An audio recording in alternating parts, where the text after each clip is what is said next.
900. Okay. 74. Okay, ngayon nag-uusap na tayo, Sir Mark O'Hill. So, magandang hapon ulit sa inyo lahat mga ano. So, panibagong araw, no? Isang araw, tatlong video mga idol. So, ngayon naman, yung titirahin natin ngayon, yung pinadala sa atin dito ni Sir Mark Oliver Reel. So, eto mga idol, yung Reel Slug. Alam ko yung pangalan nito is Reel Slug. Sa pagkakalam ko mga idol, pero napakabait din ito ni Sir Mark O'Neill. So, ayun, may sponsor tayo dito sa pellet, si Sir Sam. Ayun, shoutout po sa inyo Sir Sam. So, meron naman tayo dito ang pinadala. So, ito mga idol, for testing pa lang naman to. So, hindi naman to at hindi ko alam kung hindi ko pa nakita yung groupings niya mga idol, or hindi pa ako nakakita ng review nito. So, sa atin naman, hindi naman po tayong, alam nyo naman na hindi tayo mahilig sa slug. So, nahihirapan din ako sa slug mga idol. Pero ito, nakaset up yung unit natin, 970 FPS sa 23 grain 217, then AC barrel 24 inches. Meron tayo ditong barrel tuner, meron tayo ditong suppressor. Nakakarga na din yung ating chrono mga idol para makita natin. Then may nakasalpak tayong West Hunter 624 by 50 na FFP. Then hopefully ito DVC 45 mga sa mga nagtatanong. DVC 45 camcorder. Ayan mga idol. Then nakaset na din yung ating chrono. Ayan, kakatapos ko lang actually nung PSP. Yan sa mga nanood sa vlog ko dun sa PSP ng napakaganda. So etong apat sa mga hindi pa, ayan, panoorin nyo mga idol, etong apat na pellet na nandito. Meron din tayo ditong bagong variant, so 5.55. Sa mga interested po ng malalaking, medyo maluwag sa kanila yung 5.54. So meron tayo ditong medyo malaki-laki na. So pwede nyo akong i-PM mga idol para malaman natin kung available na po ba ito. Kasi ito pa lang, ako pa lang yung nakahawak ng ganitong klaseng size ng pellet, and magugulat kayo mga idol sa patama niyan mga idol. So sa mga nakapanood, alam nyo na mga idol yung patama. So yung GC Mag natin, alam nyo na yung paano yung patama niya. So hindi naman tayo pero goods na, tuwang-tuwa na ako dyan mga idol sa result. Then ito naman, subukan natin itong slug kung hanggang saan tayo aabot yung mga idol. So hindi ako mag-expect ng magandang groupings kasi hindi ko naman ito na-tune, and nakalimutan ko na mga idol kung paano mag-adjust ng slug kung sa hangin o nakalimutan ko na talaga. So hindi talaga ako maano sa slug. So ngayon, eto, buksan natin yung binigay sa atin. So anyway, shoutout po sa inyo Sir Mark Oliver Reel. Ayan, from Pangasinan. Ayan, so shoutout po sa inyo sir, sa mga taga dyan sa Pangasinan. Shoutout po sa inyo. Alam ko marami tayong tropa dyan sa Pangasinan mga idol. So marami tayong nakakakilala sa atin dyan. Ayan, shoutout po sa inyong lahat dyan sa lugar na yan. So yun, buksan natin to, tingnan natin. Ayan, so napakabigat Sir Diaz. Ayan, Sir Diaz. So napakabigat niya. So hindi ko alam kung marami ito or iba-iba. So baka iba-ibang variant or iba-ibang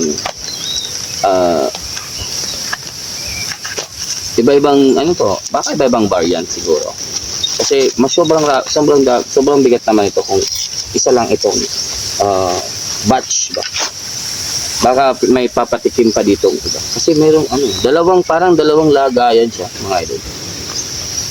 Parang dalawang tin yung nahawakan ko. Ayan.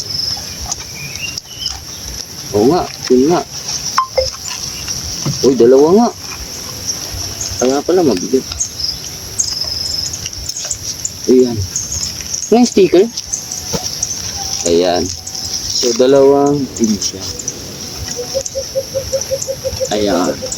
Ayan. Real airgun slug mga idol. So, close up natin dyan mga idol para kitang-kita nyo naman. Ayan. So, hindi ko lang. Walang nakalagay dito kung 23,217. Ayan. 250 pieces. So, dalawa ito. Hindi ko alam. Tingnan natin to. Baka ibang grains ito. Baka papasubok sa atin yung ibang grain. Oh, hindi. Okay, same. So, meron tayong 500 pieces, mga idol. Napakaganda. Ayan. So, meron tayo dito yung dalawang real slug na 500 pieces. So, paano ito? May tape.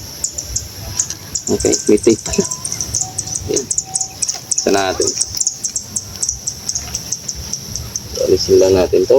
Mapaka natin yan. Madisgrasya pa tayo. Tingnan natin. Oh yeah, may sticker mga sir. Thank you. Shoutout po Sir Mark Oliver. Yan, may sticker tayo. So pwede yan ilagay. Dito kasi yung pang-slug ko. So anyways, wag muna. Kasi lilinisan ko yung tank para may kabit natin ito. So ayan, mga idol. So dito tayo mga idol sa malapit para close up naman natin yung ating projectile dito para makita natin kung ano yung itsura niya. Then subukan natin sukatin dito. Saglit lang to, isa lang naman to mga idol. Ayan mga idol. So ito yung ating real slug. Ayan. Napaka ganda din ang kanyang sticker mga sir. So, ayan. Thank you. Ito naman yung kanyang box. Ayan. Ayan mga idol. So thank you again sir. At meron tayo. So kaya pala nagsabi sa sir happy tuning. So pwede tayo mag-tune. Ayan. So tingnan natin dito mga idol yung kanyang slug. Ayan. Sa lahat ng hawakang slug, parang ito lang ata yung may pinakamaliit na butas dyan. So ayan. Maliit. So medyo may pagka ano din siya. Parang hybrid. Ayan. So kung naalala nyo yung hybrid. So parang may pagka-hybrid din siya. So sukatin natin dito kung saan ito papasok. So uunahin natin dito yung pitan. So hindi, ayaw niya dito sa pitan. Siguro ay may UP siguro yan. Sana pa natin na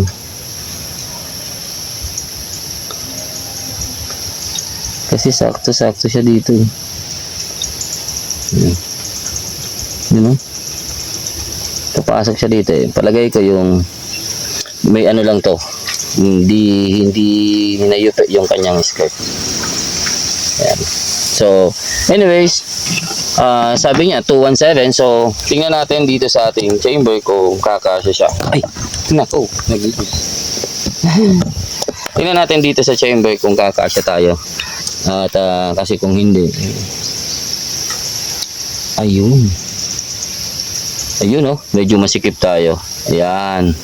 So hindi, okay lang.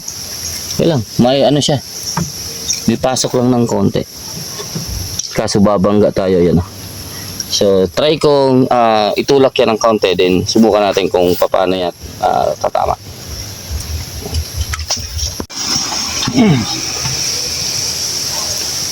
So ayan, pinag-aralan ko muna mga idol kung paano ko siya ipapasok at ipuputok. So 30 ko tayo. Ayan.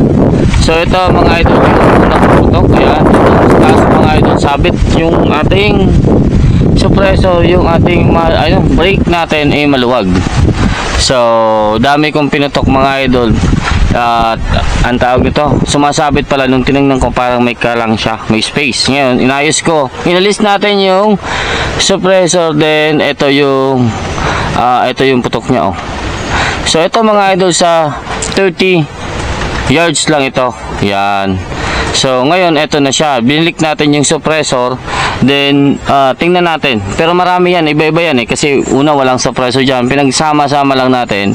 Try natin dito yung groupings, try natin kung ano na yung pwede natin maging outcome. So hindi talaga ako marunong mag-tune ng slug mga idol. So ngayon eto medyo masikip sa atin, so para siyang 218 kung kasi dati meron akong 218, para siyang singlaki ng 218. So masikip talaga siya.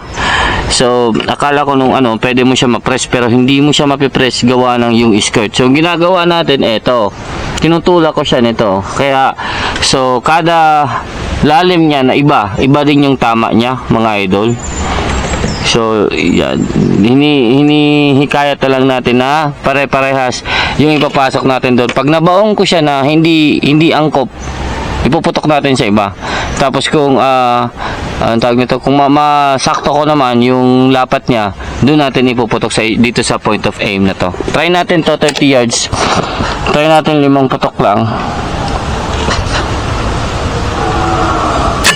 932. Mababa talaga. Bumaba siya eh. Binaba ko pala, sumobra tayo, naging 880 kanina. Sa 880 naman, dikit naman sana. Sobrang baba naman, ayoko ng 800 na slug. 939. Okay. Basta pag iba yung baon ko dito, mga idol, pinag-aaralan kung paano ko ito ano na sakto eh.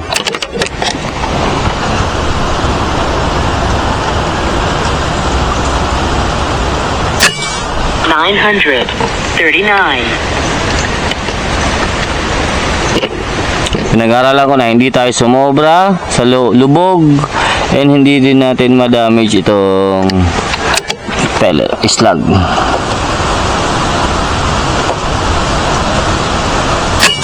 939. So galing ako sa 977, nag-adjust ako baba. Naging 880. So inakyat ko ulit, ginapang.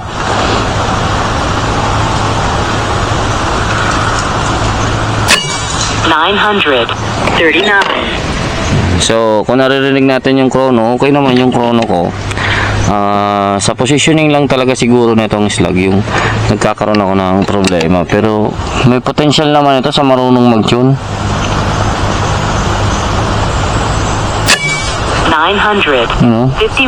So 30 yan eh, kaya hindi natin alam kung papasa yan sa ano. Try natin dito nga sa 50, tingnan natin kung hirap nito. Hirap niya eh. So try natin dito sa 50 yards kung ano yung patama nito, mga idol. So 30 naman yun, kaya medyo alanganin eh. So dito na lang siguro, ito ang gitna oh. Pasok natin ng kaunti. Yan. Ang baba nitong scoop. 939. Yan no? Ganda sana ng reading niya sa chrono.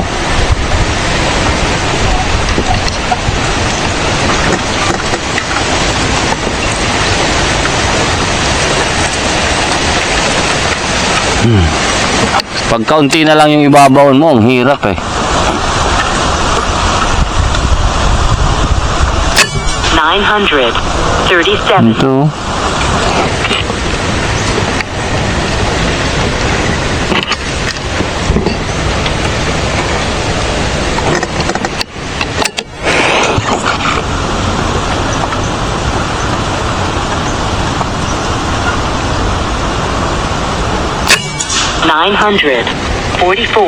Tingnan natin kung may uubra ito.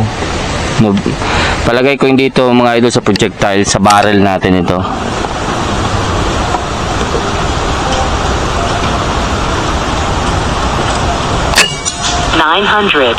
Ano, kalat. So kalat siya mga idol sa setup natin. Try nga natin itong 19 grain dyan sa 50. So subukan natin yung 19 grain. Tingnan natin kung ilan yung velocity nito.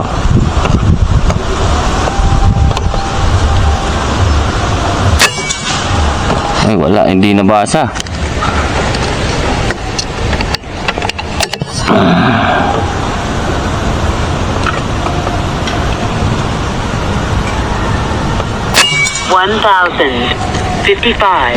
$1,055 FPS.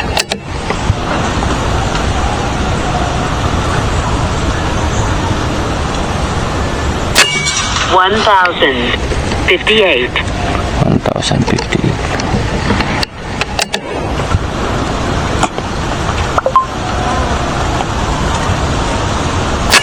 $1,058. Grabe.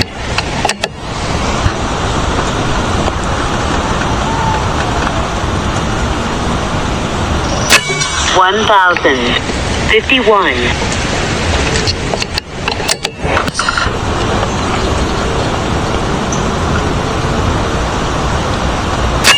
$1,052. 60.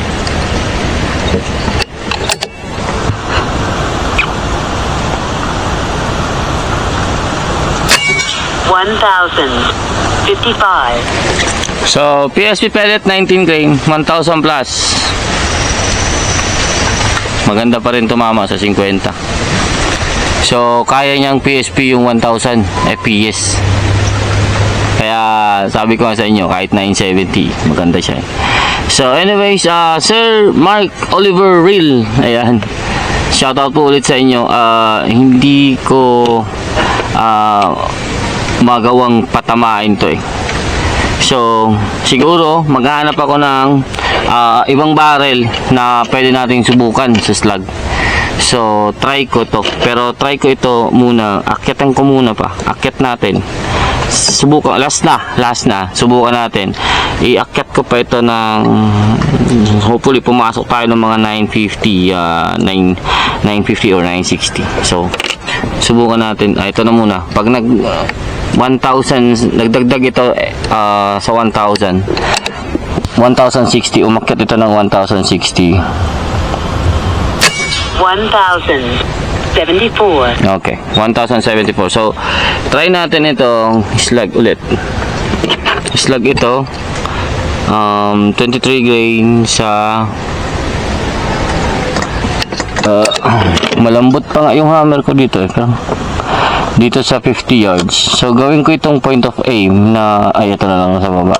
Total, 0 naman siya dyan. 972. 972.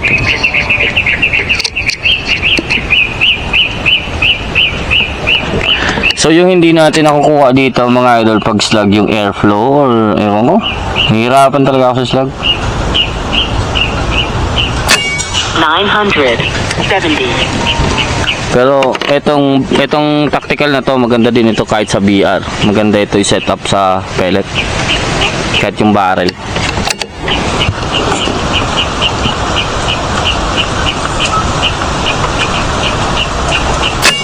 $970. 972.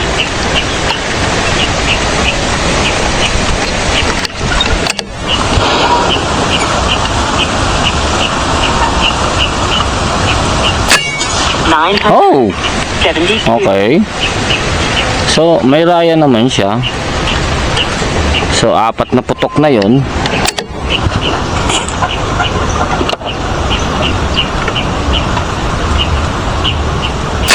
$974. Okay. Bigyan pa natin ng isa. Tingnan natin kung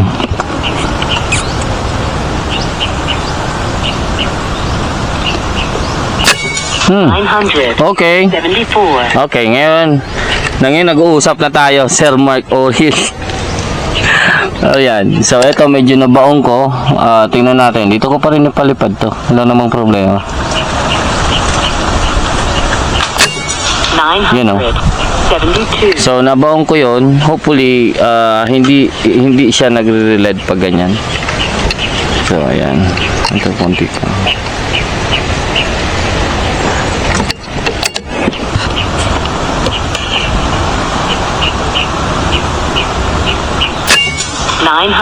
Yun.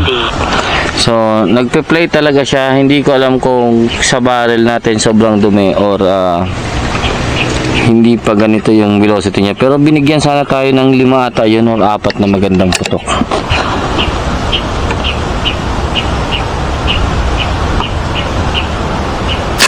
$970. So, it's either kulang pa ako sa power or sumobra tayo sa power. So, okay lang yan. Last.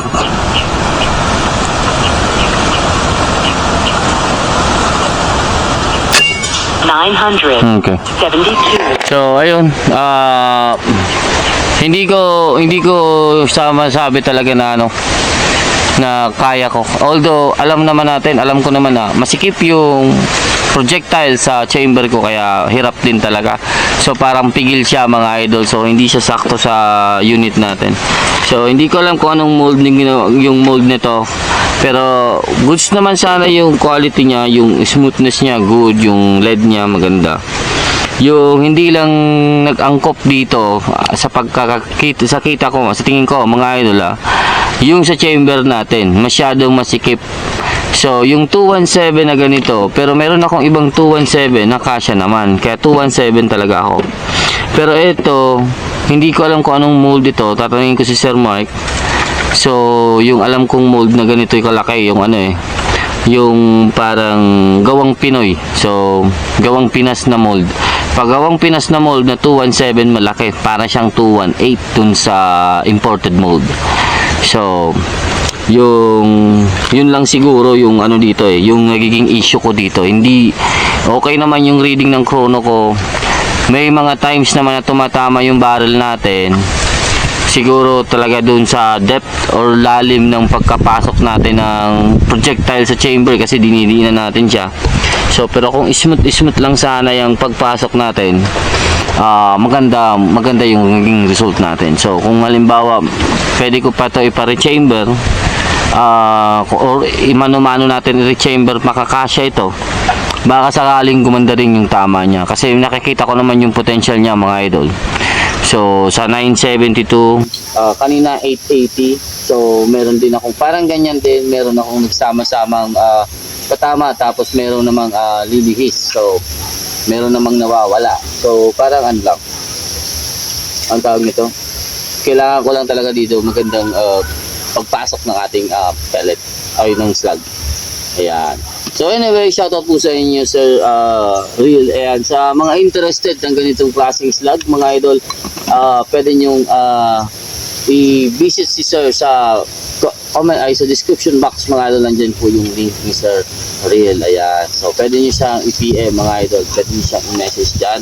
Kaya interested, hindi ko po alam yung price nito mga idol, and hindi ko rin alam kung nakalabas na po ito sa market, kasi parang bago pa lang talaga yung diskarte niya. So ayan yung sticker niya is parang lang, parang papel lang na na sticker. So hindi ko lang, pero may texture siya mga idol, parang siyang parang yung manipis na liha. Ayan. So smooth siya kakaibang sticker siya, unlike sa ibang sticker na madulas. Anyway, so yung shoutout po sa inyo Sir, thank you. Ayan, may susubukan pa rin tayong isa dyan mga idol, pero hindi ko nadala. So and alam kong pakapusin ako sa oras ngayon. So anyways mga idol, maraming salamat sa inyong panonood. So sa mga talagang marunong yan, si Juan Lazy, ayan, yan ang alam natin na marunong sa slug. So sana maturuan tayo ng talagang accurate na, or kahit ng makorek tayo dito sa ginagawa natin. Ayan, kasi nakabungkal naman tayo dito, so makorek tayo, kasi every projectile natin dito talaga is kailangan natin siyang i-review. So kailangan natin siyang baguhin, ang layo pa naman ng mga gap niya. So kaya ng unit natin mag 1050 o 1070 yung 23 grain slug. So kung kakayanin natin mga 25 grain, pwede pa, siguro papasok pa tayo dyan sa mga nasa 930, mga ganyan. So kayang-kaya pa yan. Hindi ko lang alam, hindi ko lang talaga sinusubukan, pero ito lang kasi yung barrel natin mga idol na sinusubok natin sa slug na easy barrel. So pwede din yung issue natin dito is hindi na po kaya ng easy barrel, o yung barrel natin yung slug, o hindi lang talaga siya pang slug, ganyan. Pero kung nakita nyo yung patama niya sa pellet, so napakaganda. So goods na goods siya, 50 yan mga idol. So pwede siya BR50, ganyang setup, ganyan tune 1058. Ayun mga idol, sige mga idol, maraming salamat hanggang dito lang. Take care, God bless, peace out.